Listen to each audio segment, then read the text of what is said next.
అపోస్తలుడైన పౌలు హెబ్రీయులకు రాసిన పత్రిక 11వ అధ్యాయం 6వ వచన భాగాన్ని చదువుకుందాం.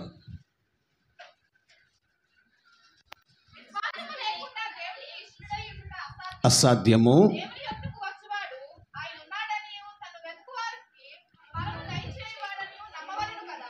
ఒకడు దేవునికి ఇష్టముగా ఉండాలంటే అతనిలో ఉండాల్సింది ఏంటండి? నిజంగా చెప్పండి, విశ్వాసము. ఇంకొకసారి చెప్పండి, విశ్వాసము. ఇప్పుడున్న ఈ కాలంలో భక్తి అయితే ఉంది అమ్మా, భక్తి అయితే ఉంది, కానీ విశ్వాసం మాత్రం తగ్గిపోతుంది. ప్రపంచంలో ఇప్పుడు మీకు వింతగా కనపడుతున్న కార్యక్రమాలు చాలా ఉన్నాయి. ఒకప్పుడు భక్తి ఎంత చక్కగా, ఎంత అందంగా, ఎంత మహిమకరంగా ఉండేది. ఇప్పుడు భక్తి ఎలా తయారైందంటే రెడీమేడ్ వస్తువులా మారిపోయింది, విలువ లేకుండా అయిపోయింది భక్తి కూడా. ఎలా ఉందయ్యా అని అంటే, సోషల్ మీడియా చేతికి వచ్చాక విచ్చలవిడిగా మనిషి యొక్క ఆలోచన ఇచ్చలన్నీ బయటపడుతున్నాయి. ఎలాగంటే సైతాన్ గాడు ఇప్పుడు ఎక్కువగా పనిచేస్తున్నాడు. దేని దిశతో పనిచేస్తున్నాడు అని అంటే వారి యొక్క టార్గెట్ అంతా విశ్వాసమే. నా మాట మీకు అర్థమైందా? వాడి టార్గెట్ అంతా విశ్వాసమే. చర్చికి పోతావో పో, కానీ విశ్వాసం మీదనే వాడు టార్గెట్ పెట్టాడు. ఎలాగో చెప్తాను. వాక్యంలో రాయబడ్డట్టుగా ఆ విశ్వాసంలో ఎదిగినవాడు పడిపోతున్నాడు. విశ్వాసంలో ఎదుగుతున్నారు, పడిపోతున్నారు. ఇక రెండవదిగా చాలామంది ఎదుగుతున్నారు, విశ్వాసంలో బలహీనులైపోతున్నారు. ఎందుకో ఏంటో మీకు అర్థమైపోతూ ఉంది. ఇంకా వివరంగా చెప్పాలంటే దేవుని మీద ఉండవలసిన విశ్వాసం మనుషుల మీదకి వెళ్ళిపోతుంది. దేవుణ్ణి తప్పుబట్టే స్థాయికి ఎదుగుతుంది, దేవుళ్ళు తప్పులు ఎతికే స్థాయికి ఎదుగుతుంది, మందిరాన్ని నిర్లక్ష్య పెట్టే స్థాయికి ఎదుగుతుంది. ఒక రకంగా చెప్పాలంటే పోగు చేయబడిన బృందాన్ని చెదరగొట్టే స్థాయికి ఎదిగిపోయింది. సైతాన్ గాడు ఇప్పుడు చేస్తున్న పన్నాగాలు అవి. వాడు ఏం చేయట్లా, విశ్వాసాన్ని టార్గెట్ చేస్తున్నాడు. దేవుని కృప, ఆయనకి ఇష్టలుగా ఉండేది ఎవరు? విశ్వాసము కలిగిన వారే. బైబిల్ తేని ఆదికాండ గ్రంథం 21వ అధ్యాయం 8వ వచనం బాగా.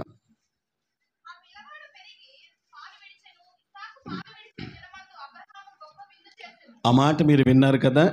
ఇస్సాకు పాలు విడిచిన తర్వాత అబ్రహాము గొప్ప విందు చేసెను. ఇది అన్నప్రశ్న కూడికప్పులు మాత్రమే మనం చెప్పుకుంటాం, కానీ దీని అర్థం ఇంకా వేరుగా ఉంటుంది. ఇస్సాకు పాలు విడిచిన తర్వాత అబ్రహాము అందరినీ పిలిచి విందు చేశాడు. బాగా ఆలోచించండి, అందరినీ పిలిచి విందు చేయడానికి గల కారణం ఏంటి?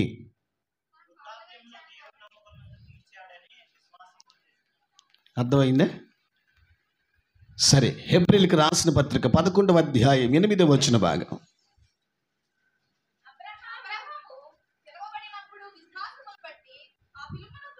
అది దేవుడు అబ్రహామును పిలిచాడు. హల్లెలూయా. చేతులు కాలికి లేవా? తెరాహు కుమారుడైన అబ్రహాము అన్యుడు. ఎవరండి?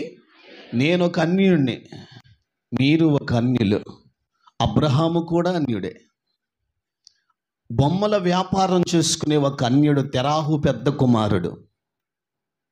అయితే అబ్రహాముకు దేవుడు ప్రత్యక్షమయ్యాడు. అబ్రహామా అని పిలవగా పిలిచిన దేవుని యందు విశ్వాసముంచెను అని రాయబడింది. ఏముంచాడట? ఎవరి యందు?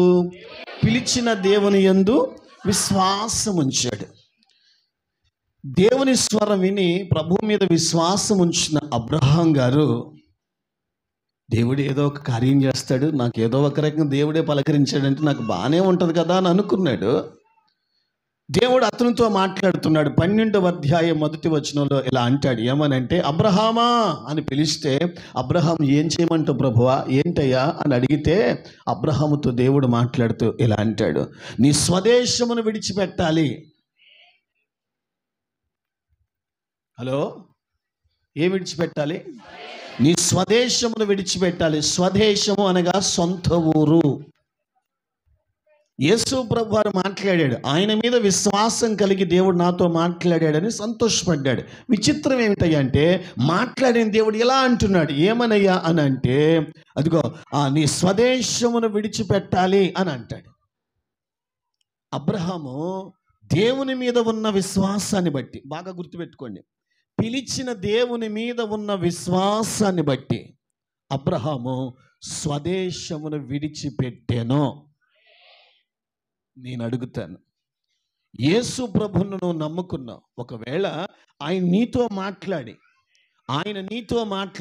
అంటారు ఆమెనని, నీతో మాట్లాడి నీ స్వదేశమును విడిచిపెట్టు అని అంటే నువ్వు విడిచిపెట్టగలవా? అది నీ విశ్వాసం.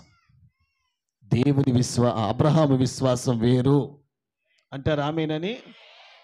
మన విశ్వాసం వేరు, అబ్రహాం గారి విశ్వాసం వేరు. ఏమిటండి తేడా అంటారా? అబ్రహాము విశ్వాసం స్థిరమైనది, మన విశ్వాసం స్థిరమైన విశ్వాసం కలిగినోడు అబ్రహాము. స్వదేశమును విడిచిపెట్టు, నేను నిన్ను ఆశీర్వదిస్తానంటే ఒక్క మాట అయినా ఎదురు ప్రశ్న ఇలా అంటే, నేను స్వదేశాన్ని విడిచిపెడితే నన్ను ఆశీర్వదిస్తావా? సొంత గ్రామాన్ని విడిచిపెడితే నన్ను ఆశీర్వదిస్తావా? అలాంటి ఆశీర్వాదాలు నాకేమీ వద్దు, నువ్వు నాకు వద్దు, నేను రాను, విడిచిపెట్టను అని నువ్వు అంటావు. ఆయన అనలా. చెప్పిన వాడు దేవుడు. నాకు ఆయన మీద పరిపూర్ణమైన విశ్వాసం ఉంది. విడిచిపెట్టమన్నాడు, విడిచిపెట్టడానికి సిద్ధమైపోయాడు. వెంటనే దేవుడు అతనితో మాట్లాడుతూ అంటాడు, నీ బంధువులను కూడా నువ్వు విడిచిపెట్టాలి అన్నాడు. సాధ్యం కాదు అసలు. పిలిచిన దేవుడు బంధువులను కూడా విడిచిపెట్టమని అంటే నువ్వైతే ఆలోచిస్తావు 2 రోజులు. కానీ అబ్రహాం గారు దేవుని మీద విశ్వాసం ఉంచినోడు కాబట్టి ఇలా అంటాడు, బంధువులను కూడా విడిచిపెట్టేస్తానయ్యా అని వచ్చాడు. అక్కడితో ఆగల దేవుడు మరలా కలగజేసుకొని నీ తండ్రి ఇంటిని విడిచిపెట్టాలి అని అన్నాడు. తండ్రి ఇంటిని అనగా ఇల్లు స్థలాలు అవి కూడా విడిచిపెట్టాలన్నాడు. వెంటనే అబ్రహాము వాటిని కూడా విడిచిపెట్టి దేవుడు చెప్పినట్లుగా అవన్నీ విడిచిపెట్టి బయటకు వచ్చాడు. నేను అంటాను, నువ్వైతే విడిచిపెడతావా? అరే ఇక్కడ పని చేయాలిగా మీకు కూడా, నువ్వైతే విడిచిపెడతావా? అవునా? ప్రశ్నలు వేసే ముఖం అంతే. మామూలు ప్రశ్నలు వేస్తావా? ఎన్ని ప్రశ్నలు వేస్తావో. ఇక్కడుంటే ఆశీర్వదించడా? ఆడికే పోవాలా? ఇవన్నీ విడిచిపెడితే ఆశీర్వదిస్తాడా? లేకపోతే ఆశీర్వదించడా అని రకరకాల ప్రశ్నలు వేస్తాం మనం. కానీ అబ్రహాం గారు మాత్రం దేవుడు చెప్పాడు, చెప్పిన ఆయన మీద విశ్వాసం ఉంచాడు, చెప్పినట్లుగా స్వదేశాన్ని విడిచిపెట్టాడు, బంధువులను విడిచిపెట్టాడు, తండ్రి ఇంటిని కూడా విడిచిపెట్టాడు. విడిచిపెట్టి దేవుడు చెప్పినట్లుగా బయటకు వచ్చాడు.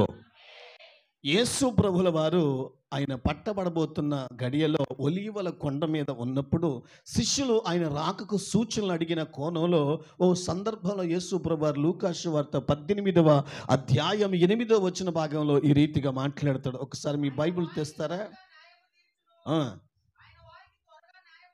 రైట్, అవును.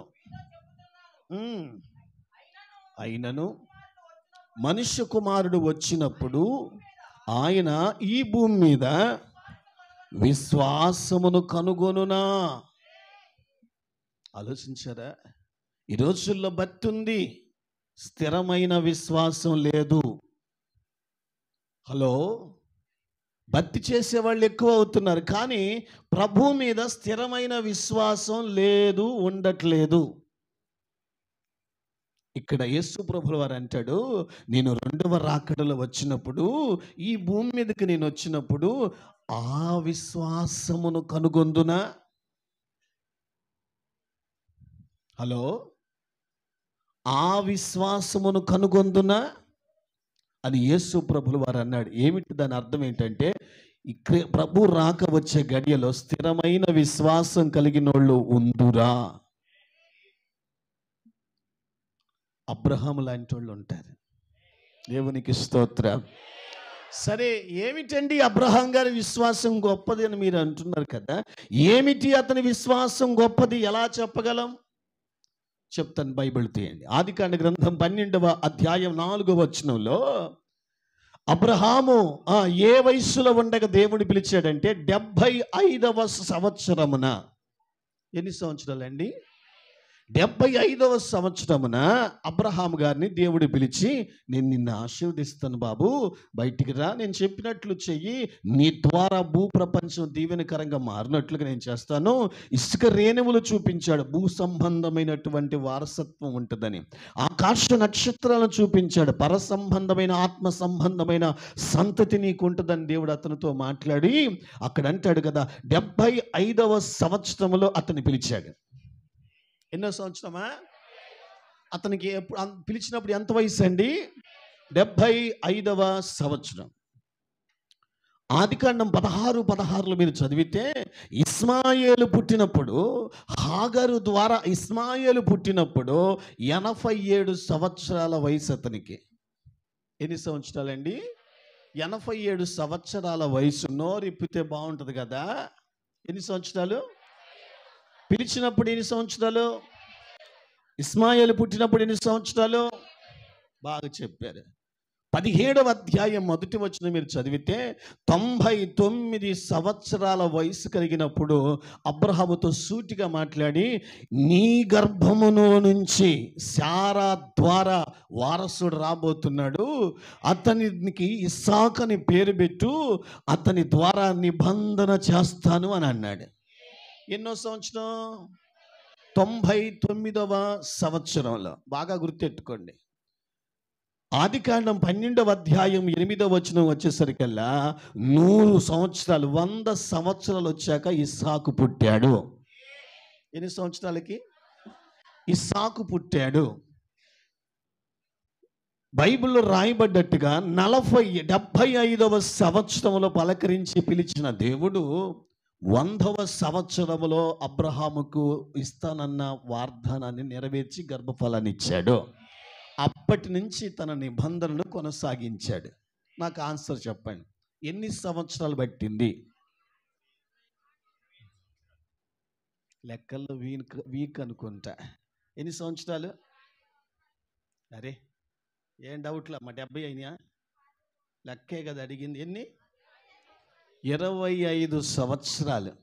గట్టిగా చెప్పండి, 25 సంవత్సరాలు. పిలిచిన నాటి నుంచి ఇస్సాకు కొరకు విందు చేసే గడియ వరకు 25 సంవత్సరాలు అబ్రహాము దేవుని మీద విశ్వాసం కలిగి నడిచాడు.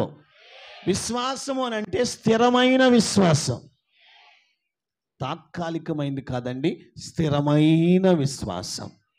ముందుకెళ్ళిపోదాం. అబ్రహాము విశ్వాసం స్థిరమైనదని ఎలా చెప్పగలం? ఈరోజు మనకున్న విశ్వాసం ఎలాంటిదో మనం గ్రహించుకోవాలి కదా. మందిరానికి వచ్చినంత మాత్రాన దేవుని బిడ్డ వైపు. నేను మళ్ళీ చెప్తున్నాను, విశ్వాసం ప్రభు మీద ఉండాలి, తాత్కాలికంగా కాదు, స్థిరమైన విశ్వాసం. ఇంకోసారి చెప్పండి. ఇప్పుడు అక్కడికే వస్తున్నాను. పై జల్లడి అయిపోయింది, ఇప్పుడు కింద జల్లడికి మొదలుపెట్టాం. ఇప్పుడు కింద జల్లెడే. ఇది చాలా డేంజరు, పట్టేసుకోండి. మంచి వాళ్ళంత మంచి స్తోత్రం. సరే, ఎన్ని సంవత్సరాలు పట్టింది? 25 సంవత్సరాలు అబ్రహాము దేవుని మీద స్థిరమైన విశ్వాసం కలిగే ఉన్నాడు. చెప్తాను వివరంగా. నెంబర్ 1, అబ్రహామును దేవుడు పిలిచినప్పుడు 75వ సంవత్సరం అతన్ని పిలిచినప్పుడు, దేవుడు పిలిచాడు కదా, దేవుడు నాకు చెప్తున్నాడు కదా అని అనుకొని, నాకు అన్నీ బాగానే ఉంటాయి. ఎవరు చెప్పేది? ఎవరు పిలిచింది? అన్నీ బాగానే ఉంటాయి, నాకేమైంది? దేవుడు అని, ఆయన మీద నాకు నమ్మకం ఉందే, విశ్వాసం ఉందే అని దేవుడు పిలిచాడని బయటకు వచ్చాడు. మొట్టమొదటిగా పరిస్థితులన్నీ కొన్ని పర్యాయాలు వ్యతిరేకాలు అయిపోయాయి. అమ్మా, ఏమి ఎక్కువైనాయి అమ్మా? పరిస్థితులు అనుకూలంగా ఉంటాయి. నేను దేవుడు పిలిచాడు, దేవుడు నాతో మాట్లాడాడు, ఆయన చెప్పినట్టు నేను చేస్తున్నా, యథార్థంగా ఉంటున్నా, పవిత్రంగా ఉంటున్నా, నీతిగా ఉంటున్నా, నాకు ఇక దేవుడు చెప్పినట్టు నడుస్తున్నా, నాకే బాధ ఉండదు అని అబ్రహాము అనుకోలా. నువ్వైతే అనుకుంటావులే, ఆయన అనుకోలే. మరి ఏం చేశాడయ్యా అంటే వాక్యంలో రాయబడ్డట్టుగా పరిస్థితులన్నీ కొన్నిసార్లు తల్లకిందులైపోయాయి. తను దేవుడు చెప్పినట్లుగా నడుస్తూ ఉన్నాడు, దేవుడు చూపించినట్లే నడుస్తున్నాడు, కానీ పరిస్థితులన్నీ వ్యతిరేకమైపోయాయి. రకరకాల పరిస్థితులు, ఎవరికి చెప్పాలో ఏం చేయాలో అర్థం కాని పరిస్థితులు, తల్లడిల్లిపోతున్న పరిస్థితులు అబ్రహాముకి ఎదురైనప్పుడు అబ్రహాము పిలిచిన దేవుని యందు స్థిరమైన విశ్వాసం కలిగి ఉన్నాడు. పిలిచిన దేవుని మీద విశ్వాసం ఉంది. పరిస్థితులన్నీ తలకిందులైపోయాయి. విచిత్రం ఏం చెప్పమంటారా? ఒక్క ప్రశ్నైన దేవుణ్ణి ఇలా ఇప్పుడు చెప్పొచ్చు ఆమెనని. ఒక్క ప్రశ్న అయినా అడగల దేవుణ్ణి. ఎన్నో పర్యాయాలు అబ్రహాముతో మాట్లాడటానికి వచ్చినా ఒక్కసారైనా ఒక్క ప్రశ్న అయినా అడగలేదు. అయ్యా నువ్వు పిలిస్తే నేను బయటకు వచ్చాను కదా, మరి ఇన్ని పరిస్థితులని నాకు వ్యతిరేకం అయిపోతున్నాయి కదా, నాకెందుకు ఇలా జరుగుతుంది అని ఒక్క ప్రశ్న అడగల. అదే నువ్వు ఉంటే అది కూడా చెప్పండి. నువ్వే ఆ స్థానంలో ఉంటే దేవుణ్ణి నమ్ముకున్నాను. నమ్ముకున్నా ఆయన నిన్ను నమ్మలేదుగా. మోహన్ చూడు ఎట్టుందా. దేవుణ్ణి నమ్ముకున్నాను, మంచిదే కాదని నేను అంటలేదు కదా. స్థిరమైన విశ్వాసం ఉండాలి. అన్నీ అనుకూలంగా ఉన్నప్పుడు ఆరాధన నీకు అంటే సరిపోలా. పరిస్థితులన్నీ వ్యతిరేకమైనప్పుడు, చల్లా చెదరైనప్పుడు, ప్రశాంతత లేనప్పుడు, అబ్రహాము శోధింపబడుతున్న కాలంలో దేవుని మీద ఎలా పరిపూర్ణమైన స్థిరమైన విశ్వాసం కలిగి ఉన్నాడో అలాగ నువ్వు ఉండగలిగితే నీ విశ్వాసం సరైనది. లేదుగా. సరే, పరిస్థితులన్నీ వ్యతిరేకమయ్యే. ప్రశ్నించాడా? మరి నోరిపు చెప్పండి తల్లిలారా, ప్రశ్నించాడా? మీరైతే నువ్వు పిలితేనే బయటకు వచ్చింది, నాకు ఈ కర్మ ఎందుకు వచ్చింది? నువ్వు పిలితేనే కదా నేను బయటకు వచ్చింది, అన్నీ వదిలేసుకొని వచ్చాను, ఇప్పుడు నాకేమీ లేని గతి అయిపోయింది. ఎస్ అన్న. కానీ మనలాంటి విశ్వాసం అబ్రహాం గారిది కాదు. ఆయన విశ్వాసం దేవుని పట్ల స్థిరమైనది. బాబా అనుకున్న వాళ్ళు చెప్పండి, స్థిరమైన విశ్వాసం అబ్రహాం గారిది. అందుకే అంటాడు, నేను ఆ గడియ వచ్చినప్పుడు ఆ విశ్వాసము కనుగొందున. ఇక రెండవది వాక్యంలో రాయబడ్డట్టుగా అబ్రహామును దేవుడు పిలిచాడని బయటకు వచ్చాడు, సర్వం విడిచిపెట్టుకొని వచ్చాడు. విచిత్రం ఏమిటంటే కరువు, ఒక రకంగా ఆర్థికపరమైన ఇబ్బందులకు గురైపోయాడు. దేనికండి? కానానుకి వెళ్ళాడు, అక్కడ కరువు. బేతేలుకి వెళ్ళాడు, అక్కడ కరువు. ఈజిప్టుకు వెళ్ళాడు, అక్కడ కరువు. ఎక్కడికి వెళితే కొన్ని పర్యాయాలు ఆర్థికపరమైన ఇబ్బందులతో అల్లాడిపోయాడు. హలో, ఏ తక్కువైతే దానికి బయటపడే మోహమా? ప్రతి దానికి దేవుడు దేవుడు దేవుడు చెప్తా అక్కడికే వస్తున్నా. ఏమండి, ఆర్థికపరమైన ఇబ్బందులన్నీ ఇబ్బంది పెట్టిన అబ్రహాము దేవుడు పిలిచినట్లుగా, దేవుడు చెప్పినట్లుగా, దేవుడు నడిపించినట్లుగా నడుస్తున్నాడు. యథార్థంగా ఉన్నాడు, లోపం లేదు. కానీ విచిత్రం ఏమిటయ్యా అని అంటే, అన్నీ అనుకూలంగా ఉంటాయి, దేవుడు ఉన్నాడు కదా, నాకేం కొదవ, రాజు నాతో ఉన్నాడు కాబట్టి ఇక అన్నీ నాకుంటాయి కదా అని అనుకోలే అబ్రహాము. ఎలాగైతే అలాగ దేవుడు పిలిచినవాడు నమ్మదగిన వాడని బయటికి వెళ్ళిపోయాడు. విచిత్రం ఏమిటయ్యా అని అంటే, ఆర్థికపరమైన ఇబ్బందులతో సతమతమవుతున్న క్షణాలలో అబ్రహాము దేవుని మీద విశ్వాసం ఉంచాడు. ఏ విశ్వాసం? ఇప్పుడు ఆన్సర్ చెప్పండి.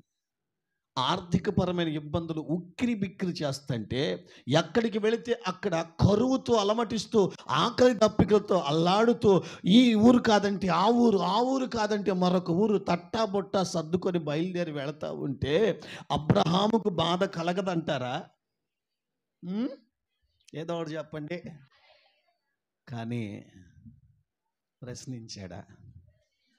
కొంచెం ఆలోచించండి. నేను నమ్ముకొని వచ్చాను, నాకు ఇలా చేస్తావా నువ్వు అడుగుతాడా? అడిగాడా? ఏమండి, విచిత్రం ఏమిటయ్యా అంటే, ఆర్థికపరమైన ఇబ్బందులైనా పడ్డాడు, కానీ దేవుని మీద విశ్వాసం మాత్రం తొలగిపోలా. అతడు అంటాడు, ఒక్క మాట అయినా ఆయన ప్రశ్నించలే. ఇప్పుడు నీ సంగతి చెప్పు. ఇబ్బంది వస్తే దేవుడు ఎందుకు ఇలా చేశాడు? ఆర్థికపరమైన శోధన వస్తే దేవుడు నాకే ఎందుకు ఇలా శోధిస్తున్నాడు? ఇంకా ఒంట్లో బాగాలేకపోతే నాకే ఎందుకు దేవుడు పెట్టాడు? ఇంకా పరిస్థితులు బాగాలేకపోతే, సమస్యలు ఎదురైతే, కట్టాల్సిన పీక మీద కూర్చుంటే, ఇంట్లో పరిస్థితి బాగాలేకపోతే అంతే దేవుడి మీదే కదా. తెలుగులో చెప్పండి మా తల్లులారా, ఏ వెరగనోడు చూసినట్టు చూస్తే రైట్ కొట్టం మేము. అవునమ్మా, ఏది తక్కువైతే దానికి దేవుడు ఎందుకు ఇలా చేశాడు, దేవుడు ఎందుకు నన్ను ఇలా పెట్టాడు, దేవుడు ఎందుకు నన్ను ఈ స్థితిలో ఉంచాడు, చర్చికి పోతున్నా నాకెందుకు ఇట్టుంది, ప్రార్థన చేసుకుంటున్నా నాకెందుకు ఇట్లా జరుగుతుంది, ఎంత ప్రార్థన చేస్తే అంత వ్యతిరేకత ఎందుకు వస్తుంది అని ఖచ్చితంగా మనం ప్రశ్నిస్తాం. కొంచెం తెలుగు మాట్లాడినా మనుషులకు కోపం వచ్చింది. మరి మనిషికి కోపం రాకపోతే మనిషే కాదు, రావాలి కోపం. స్తోత్రం. నేను ఒకటండి, ఏది తక్కువైతే దానికి బయటపడే నీ విశ్వాసాన్ని ఏమనాలి? అబ్రహాము దేవుడు ఏదో ఇస్తాడని విశ్వాసంతో అతడు బయటకు అడుగు పెట్టలా, దేవుని మీద విశ్వాసంతో అడుగు బయట పెట్టాడు. ఏదో పొందుకోవాలని అడుగు పెట్టలా, పిలిచిన దేవుడు నమ్మదగిన వాడని నమ్మి విశ్వాసంతో అడుగు బయట పెట్టాడు. నేనంటాను, కరువు వచ్చిన, ఖడ్గం వచ్చిన, ఉపద్రవం వచ్చిన, ఒంట్లో రోగం వచ్చిన ప్రభువు మీద పరిపూర్ణమైన విశ్వాసం ఉంచాడు. కానీ ఏ రోజు సొనగలేదు, దేవుని నిందించలేదు. ఈ మధ్య ఫ్యాషన్ అయిపోయింది. ఎందుకు ఈ మాట చెప్తున్నానంటే, అబ్రహాము విశ్వాసంతో పోల్చుకుంటే మన విశ్వాసం ఏ పాటిది? కొంచెం కోపం వచ్చే మాట అంటే ఏం రాదుగా, అనుకోరు కదా. కాస్తైనా సిగ్గుండాలి. ప్రతి దానికి దేవుణ్ణి ముందు పెట్టేటప్పుడు చేయాల్సిన తలలేని పనులన్నీ చేస్తావు. దేవుడు ఎందుకు ఇలా చేశాడు, దేవుడు అందుకు ఇలా చేశాడు, దేవుడు ఎందుకు, దేవుడు ఎందుకు, దేవుడు ఎందుకు. ఏం ఉద్ధరించామని దేవుడు అంటున్నావు? ఏ విశ్వాసం ఉంది దేవుని కోసం? అబ్రహాము చెప్పిన ప్రకారం విడిచిపెట్టొచ్చు. నువ్వు ఏం విడిచిపెట్టావో చెప్పు. నీ మొహానికి ఏం విడిచిపెట్టావు? నీకు ఇష్టమైన విడిచిపెట్టావా? దేవుడికి ఇష్టం లేని వాటిని విడిచిపెట్టావంటే ఏమీ విడిచిపెట్టలా. యేసు ప్రభువుని నమ్ముకున్న చచ్చిపోతున్నా. కొంతమంది అంటారు వాళ్ళేనయ్యాం. ఎవరాళ్ళు? ఇప్పుడు తలకాయ నొప్పి వచ్చినా దేవుడు ఎందుకు నాకు తలకాయ నొప్పి పెట్టాడు. మెడకాయ నొప్పి వచ్చినా చెప్పండి నోరేసుకొని, దేవుడు ఎందుకు పెట్టి. కడుపులు నొప్పి వచ్చినా, నడువు నొప్పి వచ్చినా, కీళ్ళు పట్టకపోయినా చెప్పండి అమ్మా. అరే నోరెప్పండి అమ్మా, దేవుడు ఎందుకు ఇలా చేశాడు. ఇంట్లో బాగాలేకపోయినా, ఇంట్లో గొడవ అయినా, ఇంట్లో షికాకేసినా, మాట్లాడు, ఇంట్లో నిద్ర పట్టకపోయినా, ఏంది దేవుడు ఎందుకు ఇలా చేశాడు, దేవుడు ఎందుకు నన్ను ఇట చేస్తున్నాడు, చచ్చిపోతున్నా, దేవుడు ఎందుకు నన్ను ఇట చేస్తున్నాడు. ఏమందను? ఈ 70 గ్రాముల గుజ్జు ఉంటే వాళ్ళే బాగు. నేను అంటాను కదా, వాళ్ళకి రోగాలు రావట్లేదా చెప్పండి. ఇగో ఏమరగనట్టు ఉంటే ఊరుకొని నేను చెబుతున్నామండ. వాళ్ళకి బాధలు లేవా? క్రీస్తుని ఎరగని వాళ్ళకి బాధలు లేవా? ఇబ్బందులు లేవా? రోగాలు రావట్లేదా? కడుపులు నొప్పి, మోకాలు నొప్పి, తలకాయ నొప్పి, మెడజాలు నొప్పి, నడువు నొప్పి వాళ్ళకి రావట్లేదా? వాళ్ళకి కూడా వస్తున్నాయా? నీకు కూడా వస్తున్నాయా? చెప్పండి అమ్మా, వస్తున్నాయమ్మా. కానీ విచిత్రం ఏంటంటే వాళ్ళు చాలా జ్ఞానవంతులు. ఎన్ని బాధలు పడ్డా దేవుడు నన్ను ఎందుకు ఇలా చేశాడు అని సచ్చిన అనరు. మన రెయ్యం పొగులు పాడిన పాటే పాడరా పాచిపోల దోసుడా. కాస్తైనా సిగ్గుండాలా. ప్రతిదానికి దేవుని అడ్డు పెడతామే. ఏం చేసావని, ఏం విడిచిపెట్టావని. అసలు నీ విశ్వాసమే సరిగ్గా తగలట్లేదాయా? మళ్ళీ ఎందుకైనా ప్రశ్నించడం? దేవుడు ఎందుకు ఇలా చేశాడు, అలా చేశాడు? నీ బుద్ధి సరిగ్గా లేదు కదా. ప్రభు మీద నీకు ఉండవలసిన విశ్వాసమే సరిగ్గా లేదు. వాళ్ళు ఎలా ఉన్నారు? వాళ్ళు కనీసం దేవుడు ఇలా చేశాడు ఒక్క మాట కూడా అంటారు. మీరైతేనా చెప్పండి. లేదా మాటకు ముందు, మాట తర్వాత. ఓ తల్లిగారు నడుచుకుంటూ పోతుంది రోడ్డు మీద. కళ్ళు రోడ్డు మీద పెడితే బాగానే ఉండేది, దిక్కులు చూసుకుంటూ పోయింది. డేళ్ళుని పడది, పట్టిది ఏదో చిన్న దెబ్బే తగిలిందిలే అనుకుంది. కుంటుకుంటూ ఇంటికి పోయింది. నొప్పి ఎక్కువైంది, వాపు ఎక్కువైంది. ఎక్స్రే తీయించారు, ఎముకిరిగిపోయిందని చెప్పారు. కట్టేశారు, మంచం మీద పడుకోబెట్టారు. ఫోన్ చేసింది, అయ్యగారు కాలు ఇరిగింది అయ్యా, దేవుడు ఎందుకు నన్ను ఎడ చేశాడు. కాస్తైనా బుర్ర ఉందా నీకు? దేవుడు ఎందుకు నిన్ను కాలు ఎరగొట్టాడా? ఈ బుర్ర తక్కువ వాళ్ళు ఇలాగ తయారు బట్టి క్రైస్తవుల మీద నిందలు ఎక్కువైపోతున్నాయి. పోయింది నువ్వు. ఏ పని మీద వెళ్తావో ఆ పని మీద శ్రద్ధ పెట్టుకొని చేయమని వాక్యంలో ఉంది కదా. నువ్వేం రోడ్డును పోదనమే, పెత్తనమేం, చూపునేం, పసారాలు వదిలేసిపోయా. కాలు ఇరిగిపోయింది. ఇప్పుడు ఎవరిని పెట్టారు తల్లి? ఎందుకో దేవుడు నన్ను పాడేశాడు. ఆ రాయి పెట్టి నా కాలు ఎవరు మెరుగొట్టింది? అబ్బా, ఎంత తెలివికల్లోళ్ళండి, ఎంత మేధావులండి. ఏమండి, అబ్రహాం గారికి లేదండి తెలివితేటలు, మీకు ఉన్నాయి. అమ్మో ఎస్ సార్. పని అబ్రహాం గారు ఏమైనా దేవుడు ఇలా చేశాడని అన్నాడా? మరి వాళ్ళు ఎవరైనా అలా చేశారు, దేవుడు ఎందుకు మమ్మల్ని ఇలా చేస్తున్నాడు అని అన్నారా? మీరు మాత్రం నిజాలు చెప్పండి అయ్యా. లేదా ఏ తలకాయ నొప్పి వచ్చినా ఎందుకో దేవుడు నాకు తలకాయ నొప్పి పెట్టాడు. ఓరి నీ పనిగా అంతలోడ. మనుషులకు రోగాలు రాకపోతే, ఏం రొప్పులు రాకపోతే ఏం వచ్చి పడతాయి? లోకంలో ఉన్నోళ్ళకి, సర్వ మానవాళికి జరుగుతుంది, అందరికీ ఒకేలా జరుగుతుంది. కాకపోతే క్రైస్తవుడిగా ఈ బాధలు పడుతున్నప్పుడు వాక్యం ద్వారా ఆదరించబడటం, దేవుని సన్నిధిలో ప్రాణం తెప్పరిలా చేయబడటం, పరిస్థితిని అధిగమించే జ్ఞానయుక్తముగా ముందుకు సాగునట్లుగా దేవుని సన్నిధిలో మనం బలపరచబడుతున్నాం. అందుని బట్టి వారు బాధల్లో పడి ముందుకెళ్ళిపోతూ తడబడుతూ అక్కడే ఉంటారు, కానీ మనం బాధపడుతూ కూడా తెలివిగా నడుచుకోగలుగుతున్నాం. అది దేవుని వాక్యాన్ని బట్టి, నడిపింపును బట్టి మనం తెలివిగా ఉండగలుగుతున్నాం. కాకపోతే మనం వాడే పదం ఏంటి? ఇంకోసారి చెప్పు. ఎవరైనా దేవుడు ఎందుకు నన్ను ఇలా చేశాడంటే నేను ఖచ్చితంగా పాట పాడతాను. మనుషులకైతే కోపం వచ్చింది ఖచ్చితంగా. దేవుడు ఎందుకు ఇలా చేశాడు? దేవుడు చేశాడంటే మేము మొహమా? దేవుడు చేశాడంటే సర్వం పోగొట్టుకొని విడిచిపెట్టి వచ్చిన అబ్రహాము ఏ రోజు ప్రశ్నించలా. ఆర్థికపరమైన ఇబ్బందులతో తల్లడిల్లిపోయినా ఏ రోజు దేవుడిని ఇలా ఎందుకు చేసావని అడగల. నువ్వైతే పెద్ద ఉద్ధరించిన వాళ్ళలాగా దేవుడు దేవుడు దేవుడు. కోపం వచ్చిందా? మరి నీ విశ్వాసం ఎట్టింది? మరి అవసరాలకు పుట్టే బత్య, వారాల బత్య, సంవత్సరాల బత్య, నెలల బత్య, ఆదివారం మాత్రమే దేవుని మీద విశ్వాసం కనపడే బత్య నీ బత్తి తెల్లారా. రూటికి నేను చెప్తున్నాను. ఏం బత్తి అండి అది? అబ్రహాము దేవుని మీద పరిపూర్ణమైన స్థిరమైన విశ్వాసం ఉంచాడు. యేసు ప్రభువు అంటాడు, నేను మరలా వచ్చినప్పుడు ఆ విశ్వాసము కనుగొందునా. ఈరోజు దేవుని మీద స్థిరమైన విశ్వాసం లేదు. ఎవడో దారిని పోయేవాడు యేసు ప్రభు దేవుడా అంటే 2 రోజులు ఆలోచించొచ్చుద్ది.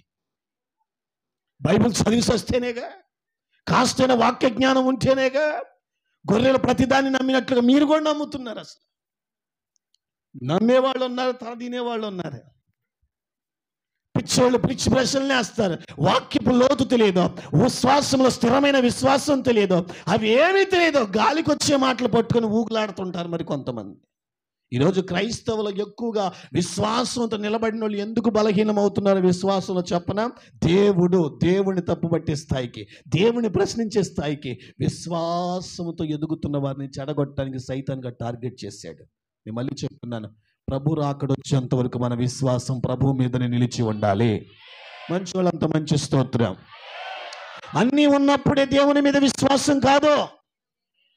ఏమీ లేకపోయినా సరే ప్రభు మీద విశ్వాసం నిలిచి ఉండాలి. క్రీస్తును సంతృప్తి పరిచి ఆనందపరిచేది విశ్వాసం ఒక్కటే. ఆ విశ్వాసం చెదిరేదిగా ఉండకూడదు, స్థిరముగా ఉండగలగాలి. హలో, రోషం వస్తుందా? ఇంకొక మాట అంటే ఈసారి వచ్చింది. ఇక 3వది, అబ్రహాముని మనుషులు నిందించారు. దేవుడు చెప్తేనే బయటకు వచ్చాడు.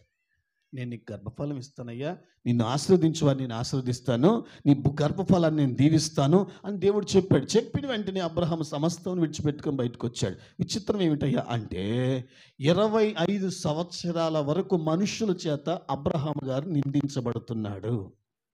అమ్మా, ఏం చేయబడుతున్నాడు? మనుషుల చేత. చర్చికి వెళ్తున్నావుగా, ఇంకా పిల్లలు పుట్టలేదే. దేవుడు దేవుడు దేవుడు దేవుడు అంటున్నావు కదా, పిల్లలు ఇంకా పుట్టలేనే. మీకు రోషం రావట్లేదా? అబ్రహాముని ఇలాగనే అడిగారు, మమ్మల్ని వదిలిపెట్టుకొని పోయావుగా, బంధువులు అక్కర్లేదన్నావు, తండ్రి ఇంటి అక్కర్లేదా, ఎవడు వద్దని వెళ్ళిపోయావు కదా, పిల్లలు ఇస్తాడని దేవుడు మేలు చేస్తాడు కదా, ఏం వదిలిచ్చావు? అలా కళ్ళ ముందే అబ్రహామును అవమానిస్తుంటే శారాను పట్టుకొని గొడ్రాలివి, నీకు పిల్లలు పుట్టడం ఏంటి? అబ్రహాం పట్టుకొని నీకు పిచ్చి పట్టిందా? ఈ వయసులో పిల్లలు పుట్టడం ఏంటిరా భక్తుడా అని చెప్పి బంధువులు మాట్లాడుతూ నవ్వుతూ అవమానిస్తూ ఉంటే ఒక్కసారి కూడా దేవుని వైపు తిరిగి ప్రశ్నించలేదు. గట్టు మంచి గడ్డ హల్లెలూయా. ఒక్క ప్రశ్న ఇలా. ఈరోజు ఎవరన్నా ఆత్మీయులు తెలిసిన ఒక మాట అంటే చాలు, ఇంకేముంది, గుండె పగిలిపోద్ది. మామూలు పగలదు, గుండె పగిలిపోద్ది. ఆడ పగిలిపోయిద్ది, ఇంట్లో పగిలిపోద్ది, పాటర్ గారి ముందు పగిలిపోద్ది, కనపడ్డ ఆత్మీయుల ముందు గుండె పగిలిపోద్ది. మత్తయి సువార్త 5వ అధ్యాయం 11 ఎప్పుడు చదవలేదా? జనులను మిమ్మల్ని నిందించి మీ పేరు చెడ్డదని కొట్టివేసిన ఎడల సంతోషించండి, పరలోకమందు మీ ఫలం అధికమవును. ఏవండి, ఈరోజు మనిషి ఒక మాట అంటే చాటుగా, నేను ఏదైనా తప్పుగా కానీ అర్థం చేసుకోవడం చేతగాక ఒక మాట అంటే ఎంత ఏడుస్తావు? ఏమ్మా సీరియస్గా రాస్తుందమ్మా, ఎంత ఏడుస్తావు? ముఖం మీద పట్టుకొని దేవుణ్ణి నమ్ముకున్నందుకు నీకు పిల్లలు ఆడబుట్టారా? మమ్మల్ని కాదనుకుని పోయావు కదరా, నీకు గత్తింతారా? చర్చి అని పోయావు కదా, ఏం వదిలిచ్చాడరా నీ దేవుడు? శారాను పట్టుకొని ఆయనకు బుద్ధి లేకపోతే నీకన్నా బుద్ధి ఉండాలి కదా అని చెప్పి బంధువులు అయినోళ్ళు అలా మాట్లాడుతుంటే 25 సంవత్సరాలు దేవుని మీద విశ్వాసం కలిగి ఉన్నారు తప్ప ఒక్కసారి కూడా బాధపడలా, ఒక్కసారి కూడా దేవుణ్ణి ప్రశ్నించలేదు. అదే నువ్వైతేనో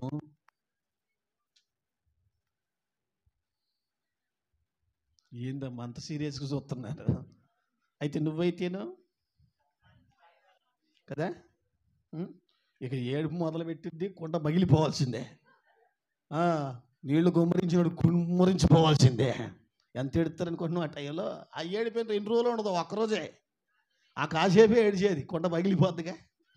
ఆ కాసేపు ఏడిచి మళ్ళీ ఎప్పుట్లాగనే మళ్ళీ దేవుడికి తెలియదా మరి ఇప్పుడు ఎందుకు ఏడిచావు మొహమా? అబ్రహాం ముఖం పట్టుకొని నిందిస్తుంటే నన్ను క్షమించిన ఇలా అన్నాను, ఒక్కసారి కూడా దేవుడు ప్రశ్నించలే. వినపడుతుందమ్మా? నన్ను ఎందుకు ఇలా ఉంచావు? మాట ఇచ్చావుగా, వాగ్దానం చేసావుగా, 25 సంవత్సరాలు అవుతుందిగా, నాకు ఇంకా పిల్లలు లేరే, నీ మాట పట్టుకొని సమస్తం విడిచిపెట్టి వచ్చానుగా, అందరు ఇలా అనుకుంటున్నారు, నా గురించి అవమానిస్తున్నారు, నవ్వుతున్నారు నన్ను చూసి అని ఏ రోజు అబ్రహాము బాధపడలా, దేవుణ్ణి ప్రశ్నించలా. అదే నీ విశ్వాసం అయితేనో? చెప్పండి. అందుకే అబ్రహాము విశ్వాసులకు తండ్రి, మనందరికి తండ్రి. అంత గొప్ప విశ్వాసపు స్థాయిలో అబ్రహాం గారు ఉన్నాడు. ఆలోచించి చూడండి, ఆయన విశ్వాసం ఎక్కడ, మంది ఎక్కడ? ప్రతి దానికి బయటపడే ముఖం మంది. ఎన్నొచ్చినా బయటపడకుండా ప్రభు మీద విశ్వాసం కలిగినోడు అబ్రహాము విశ్వాసం. ఆలోచించండి, అవమానించినా సరే ఒక్క ప్రశ్నించిన దేవుణ్ణి, నేను నిన్ను నమ్ముకున్నాను కదా, నన్ను ఎందుకు నవ్వులు పాలు చేశావు? నో, ఆయనకున్న ఒకటే గురి, నన్ను పిలిచిన వాడు నమ్మదగినవాడు, వాగ్దానం చేస్తే దాన్ని నెరవేర్చడానికి శక్తిమంతుడు. పోనీ విచిత్రం ఏంటి, ఇన్ని జరిగినా ఎక్కడ భయపడలా, ఎక్కడ ఏడవలా. యెషయా గ్రంథం 28:16 ప్రకారం ఆయన యందు విశ్వాసం ఉంచాడు కాబట్టి కలవరపడల. మొదటి పేతురు పత్రిక 2వ అధ్యాయం 6 ప్రకారము ఆయన నమ్ముకున్నాడు కనుక ఎక్కడ సిగ్గుపడల. ముగించే తల్లి, బయలుదేరుతాను. నేను ఎందుకు ఈ మాట చెప్తున్నాను? అబ్రహాము విశ్వాసం ఎక్కడ, మన విశ్వాసం ఎక్కడ? ఆయన అన్ని బాధలు పడుతూ కూడా ఒక్క ప్రశ్నించిన దేవుడు ఎందుకు ఇలా చేసావయ్యా అని. అమ్మ నువ్వైతే రెయ్యంబొగులు, నీ పాట అదే కదమ్మా, రెయ్యంబొగులు ఏడుపు అదే కదమ్మా. కాలు నొప్పి వచ్చినా దేవుడు ఎందుకు ఇలా చేశాడు, తలకాయ నొప్పి పెట్టినా దేవుడు ఎందుకు ఇలా చేశాడు, అప్పులోడు వచ్చి పేగ మీద కూర్చున్న దేవుడు ఎందుకు ఇలా చేశాడు? ఏంటండి దరిద్రం? భక్తి జీవితంలో ఇదే కరెక్ట్? నిద్రపోయేవాళ్ళు మంచి స్తోత్రం, బా మంచి వాళ్ళంత మంచి స్తోత్రం. ఇక 4వదిగా అబ్రహాము సమస్తమును విడిచిపెట్టి దేవుని మీద విశ్వాసంతో బయటకు వచ్చాడు కదా. ఇక 4వదిగా కొన్ని పర్యాయాలు అతడు ఒంటరోడైపోయాడు. ఏమైపోయాడండి? ఒంటరోడైపోయాడు. అందరూ అన్నారు, అన్ని విడిచిపెట్టుకొని బయటకు వచ్చాడు, ఒంటరోడైపోయాడు అబ్రహాం గారు. నన్ను క్షమించండి, ఒంటరితనము ఎంత వేదన గురి చేస్తుందో, ఒంటరితనము ఎంత భయాన్ని కలిగిస్తుందో, ఒంటరితనము ఎంత చాతగాని ఆలోచన పుట్టిస్తుందో. అబ్రహాము ఒంటరివాడైపోయాడు. ఫరో వచ్చి భార్యని తీసుకెళ్ళిపోయాడు. ఎలీమెలెకు వచ్చి భార్యను తీసుకుపోయాడు. ఏమీ చేయలేనివాడుగా మౌనంగా ఉండిపోయాడు. నేను ఒంటరిని అయిపోయాను, ఒంటరిగా ఉన్నాను. దేవుడు ఎందుకు నన్ను ఒంటరిని చేశాడు? ఒక్కసారి కూడా ప్రశ్నించలా. ఏమిటి ఆయన విశ్వాసం? పిలిచిన దేవుని మీద స్థిరమైన విశ్వాసము. చూడండి, పరిస్థితులు ఎలాగైనా ఉన్నాయి, ఆర్థికపరమైన ఇబ్బందులు ఎలాగైనా ఉన్నాయి, మనుషులు నిందించినా పర్లేదు, ఒక రకంగా మనుషులందరూ తోలేసి ఒంటరిని చేసినా సరే అబ్రహాము దేవుని మీద విశ్వాసం కలిగి ఉన్నాడు. చెక్కు చెదర్లా. నేనంటాను, అన్నీ ఉన్నప్పుడు విశ్వాసం ఉందంటే అది సరైనది కాదు.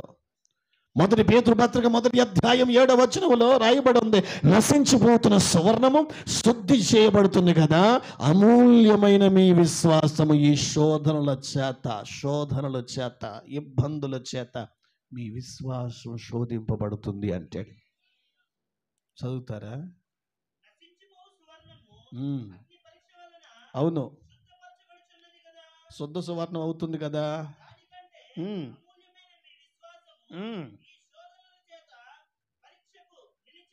ఎస్, అది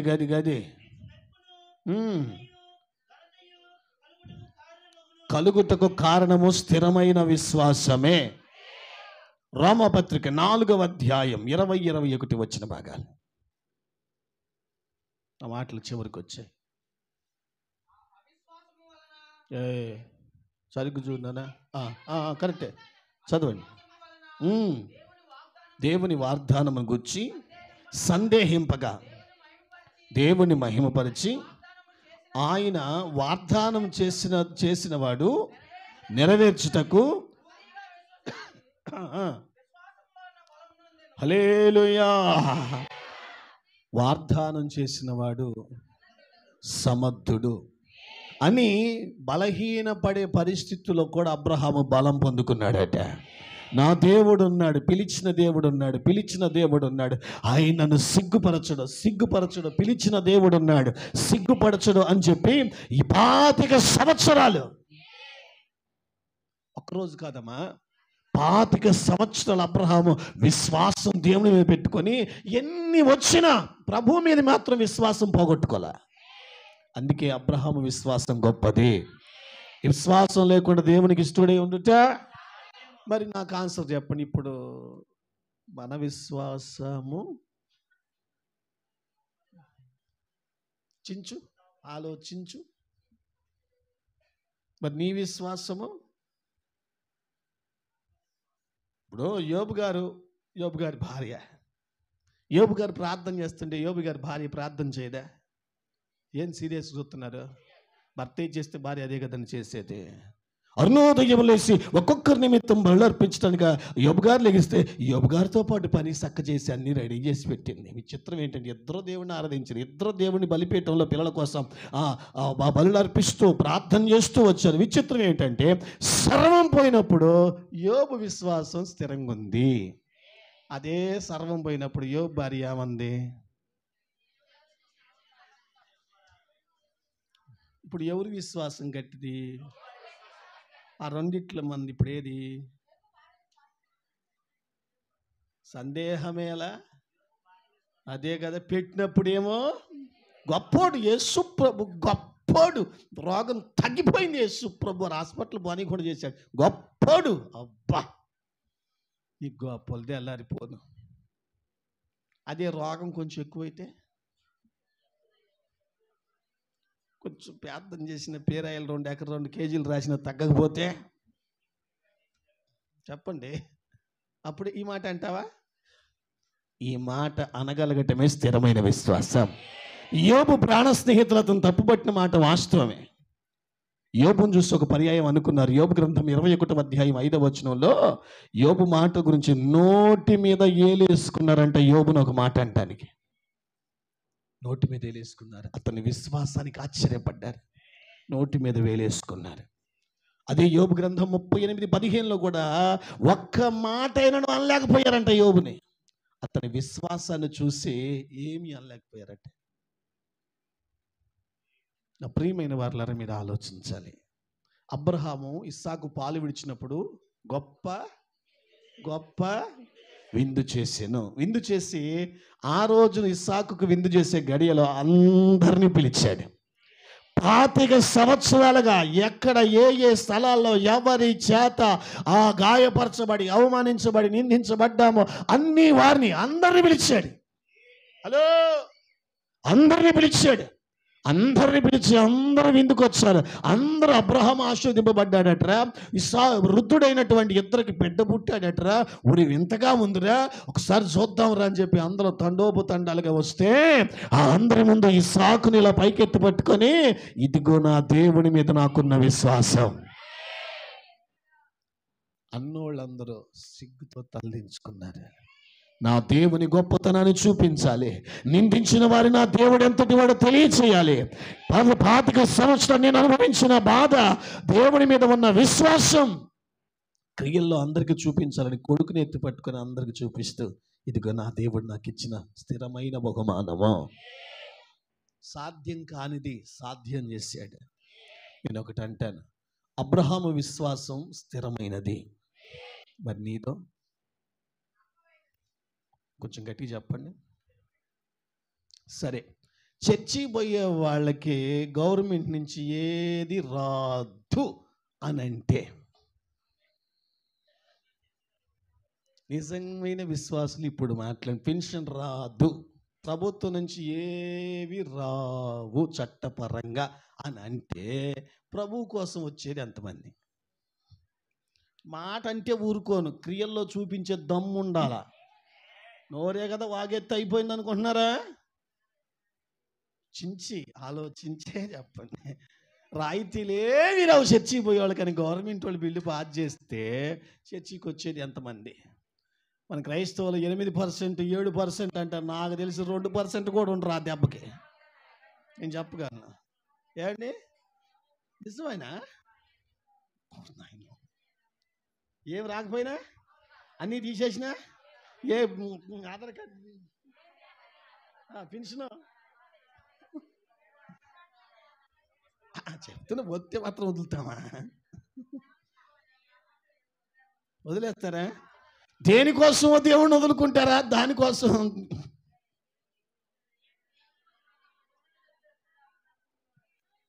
దేవుని కోసం దేన్నైనా వదులుకున్న విశ్వాసం అబ్రహాముది, యోబుది. మరి దేనికోసమో దేవుణ్ణి వదులుకునే విశ్వాసం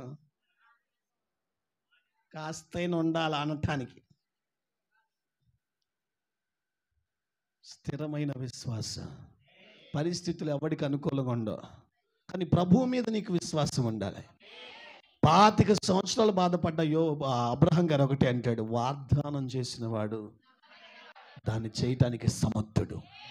అసలు ఏమిటండి ఆ విశ్వాసం? అసలు 25 సంవత్సరాలు పడరాని పాటలు పడ్డ దేవుని మీద విశ్వాసం పోలేదు. విచిత్రమైన ఒక్కసారి కూడా దేవుని ప్రశ్నించాలి. ఎన్నిసార్లు దేవుడు అతని దగ్గరికి వచ్చి మాట్లాడినా ఒక్కసారి కూడా ప్రశ్నించినట్లు బైబిల్లో లేదు. ఎంత గొప్ప విశ్వాసం అండి. మరి మందో ఈ జలడు పని చేయలే, మందో పోయినాయా పనికిరాని గింజలన్నీ పోలేదా? పోకపోతే చెప్పండి. మరి మంద అనకూడదు, నీదో. నీదో అంటే సర్దుకుంటున్నారు ఇందోళ్ళు. మరి నీదో? చర్చిలోకి వచ్చి తలకాయ దుబ్బుతున్నావా? అమ్మో యేసయ్యా, చర్చికి వచ్చి తలకాయ నిప్పి రావటం ఏంటయ్యా? చర్చికి వచ్చి తలకాయ నిప్పి రావటం ఏంటయ్యా? ఇంటికాడ కాకిలా గారిసి వచ్చిన దానికి తలకాయ నిప్పి రాకేమవుతుంది? చర్చికి వచ్చాక తలకాయ నిప్పి ఎందుకు వచ్చింది యేసయ్యా? నీ చర్చిలోనే ఉన్నా కదయ్యా, మందిరంలోనే ఉన్నాను కదయ్యా, రాకూడదని ఎక్కడేం రాయబడి ఉందా? చేసే తలకలేని పనులను చేసుకుంటాం. దేవుడు ఎందుకో? దేవుడు అన్నవంటి యోజు రక్తం ఏం చెయ్యం. అబ్రహాము విశ్వాసంతో పోల్చుకొని నువ్వు మాట్లాడు చూడు. విశ్వాసం అంటే అది, స్థిరమైన విశ్వాసం అంటే అది. పరిస్థితులు మారిన, ఆర్థికపరమైన ఇబ్బందులు వచ్చిన, మనుషులు నిందించిన, ఒంటరోడైపోయినా సరే అబ్రహాము దేవుని మీద విశ్వాసాన్ని మాత్రం కదలలేదు. ఈ కడవరి దినాల్లో అలాంటి విశ్వాసమే క్రైస్తవులకు ఉండాలి. సరే ఒకరితో మనకు అవసరం లేదు, కనీసం దమ్మున్నోళ్ళ మాట చెబుతారు, కనీసం నేనైనా ఉండాలి. ఇంకొకసారి కనీసం నేనైనా ఉండాలి. ప్రభు వచ్చినప్పుడు ఆ విశ్వాసం కనుగొందున అన్నాడు కదా, ఆ విశ్వాసం నాలో ప్రభు చూడాలి. చేయి రావట్లేదా ఏడు తల్లే? చూడాలా వద్దా? చూడాలంటే మీరు ఇప్పుడు ఏం చేయాలి? మళ్ళీ ఏమైనా ఇప్పుడు లోకంలో మనిషిగా పుట్టినప్పుడు అన్నీ అనుభవించాలి కాదని నేను అట్లేదు. సుఖ దుఃఖాలు రెండు, కుటుంబం ఇచ్చాడు, దేహం ఇచ్చాడు, బాంధవ్య జీవితాలు ఇచ్చాడు. మొదటి కొరింథీ పత్రికలు అంటాడు కదా, పెళ్లి కాని వారికి ఒక సూత్రం చెప్పాడు పౌలు గారు, చేసుకోపోతే మంచోళ్ళు, చేసుకున్నా మంచోళ్ళే. మీకు అర్థం కాదు ఆ భాష, ఎందుకంటే సబ్జెక్ట్ అది కాదులే. కానీ చేసుకోకపోయినా పర్లేదు, చేసుకోకపోతే స్వతంత్రం ఉంటుంది, స్వేచ్ఛ ఉంటుంది, దేవుళ్ళు ఇష్టంగా బ్రతకటానికి వాంఛ ఉంటుంది. ఒకవేళ చేసుకుంటే వాళ్ళ వాంఛ ప్రకారం బతికి సావాలి.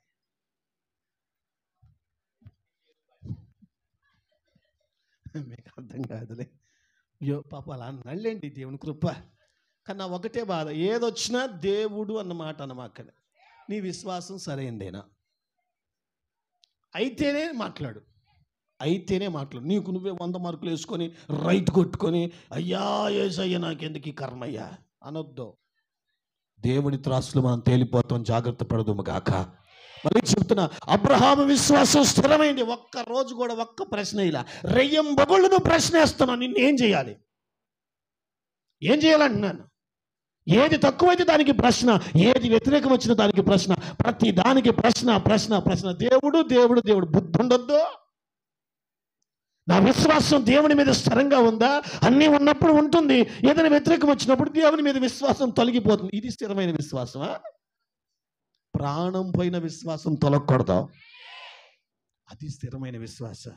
ప్రభు నా నిమిత్తం ప్రాణం పెట్టివాడు తిరిగి దాన్ని పొందుకుంటాడు. సాధ్యమైతే చేయండి. స్థిరమైన విశ్వాసం మీలో కనపడాలి, కదలని విశ్వాసం కనపడాలి. సరే, నాకుంది స్థిరమైన విశ్వాసం అన్నోళ్ళు ఎవరైనా ఉంటే కుడి చేయి చూపండి. ఇప్పుడు కాదమ్మా, ఇంతకు ముందు నుంచి ఉన్నావా? నాకు కొన్ని డౌట్లు ఉన్నాయి, 4 అడుగుదాం అనుకున్నా, 2 అడుగుతాను. నాకు స్థిరమైన విశ్వాసం ఉందని వాళ్ళు చేస్తాను. 4 అడగను, 2 అడుగుతాను. పోనీ అడగలే, చేయత్తట్లేదు. నాది స్థిరమైన విశ్వాసమే. ఇప్పుడు నాకు మళ్ళీ చెప్పండి, నాది స్థిరమైన విశ్వాసం కాదు. పోనీ ఇప్పుడన్నా పుల్లా ఆఫా చేయొద్దమ్మా. అసలు ఈ బుర్రండోడికి ఎవడికైనా నా మాటలు అర్థమైతే ఎందుకు చేస్తారా? కాదా ఛేదించండి. అన్నీ ఉన్న ఆకట ఏమీ లేదు, ఎగిరెగిరి పడుద్దంట. బుద్ధి లేకపోతే సరే, ఏందో ఎంత పెద్ద మాట్లాడినా. అన్నీ ఉన్నాడు ఏం చేశాడండి? మౌనంగా ఉన్నాడు, ఏమీ ఉద్ధరించింది లేదు. ఎంబకులు శుద్ధి ఆరాధన, అబ్బా అటు పోయాం కాగ్గోల, మరి శుద్ధి ఆరాధన, మరి ఎట్టా ప్రశ్నిస్తున్నా? కొంచెం ఆలోచించండి అండి. అన్నీ ఉన్న స్థిరమైన విశ్వాసం కలిగి ఉంటే స్థిరంగా నిలబడతాం. ఏమీ లేని మరి ఎగిరిగిరి పట్టం ఏంటండి? అసలు బుర్ర పని చేస్తుందా? ఆ బాధ అంతా ఒకటే. విశ్వాసాన్ని వాడు టార్గెట్ చేశాడు. మన విశ్వాసములు స్థిరమైన వారికి నిలబడాలి. బండ మీద ఇల్లు కట్టుకున్న పునాది వేసుకున్న వాడి వల్ల మన విశ్వాసం స్థిరపడాలి. వాన వచ్చిన, వరదలు వచ్చిన, ఉపద్రవం వచ్చిన విశ్వాసం కలిగి బండ మీద పునాది వేసి దాన్ని కదిలిచ్చే దమ్మె ఎవడికి లేదు. అట్టాటోడు ఉంటే మంచి స్తోత్రం. మీకు అర్థమైందని నేను అనుకుంటున్నాను. మళ్ళీ చెప్తాను, దేవుని ప్రశ్నించమాకండి. మీరు దేవుని ప్రశ్నించమాకండి. విశ్వాసం సరిగ్గా ఉందలే చూసుకోండి. ముందు మిమ్మల్ని మీరు చూసుకున్న తర్వాత మాట్లాడు. దేవుని ప్రశ్నించేంత స్థితి మంద కాదు. అబ్రహాం అంతటి వాడే ప్రశ్నించలేదు, మనమే పాటి వాళ్ళు అండి. అసలు ఇప్పుడు ఏం మొహం పెట్టుకుని ఆయన ప్రశ్నిస్తామండి? కృప కోసం ఎదురు చూడటం తప్ప. ఒకటే గుర్తుపెట్టుకో, యోబు అంటాడు, నీట ముంచిన నువ్వే, నేతిని ముంచిన నువ్వే. పాలను రాయబడలే అక్కడ. నీట ముంచిన నువ్వే, నేతిలో ముంచిన నువ్వే. పూర్తిగా సరెండర్ అయిపోయాడు. నీకు పూర్తి విశ్వాసం ఉంటే, మళ్ళీ చెప్తున్నా, 1 పేతురు పత్రిక 2:6 ప్రకారం ఆయన నిన్ను సిగ్గుపరచాడు. విశ్వసించువాడు కలవరపడాడు, ఆయన విశ్వసించువాడు సిగ్గుపడాడు. నీకు అర్థమైతే విశ్వాసాన్ని సరి చేసుకో. ముందు కళ్ళ రావట్లేదండి, దర్శనాలు రావట్లేదండి, నడిపింపు రావట్లేదండి, ఏమి రావట్లేదండి, ఇంకేమొత్తాయి నీ మొహానికి? ఇంకేమి రావు, పునాదే ఊడిపోయా, ఇంకేమొచ్చేస్తాయి? మళ్ళీ చెప్తున్నా, వాడు విశ్వాసాన్ని టార్గెట్ చేశాడు. నో, మనం విశ్వాసంలోనే స్థిరపడాలి.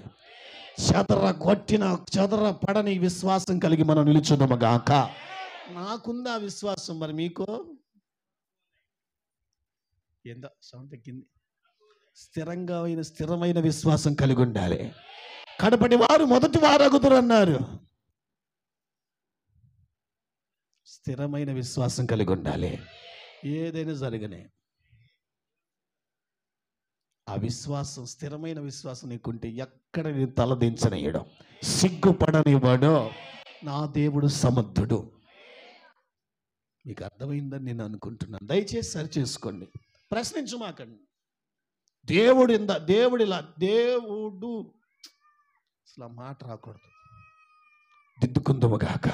విశ్వాస స్థాయిని సరి చేసుకుందాము గాక. విశ్వాసం నుంచి అధిక విశ్వాసమునకు ఎదుగుదాము గాక.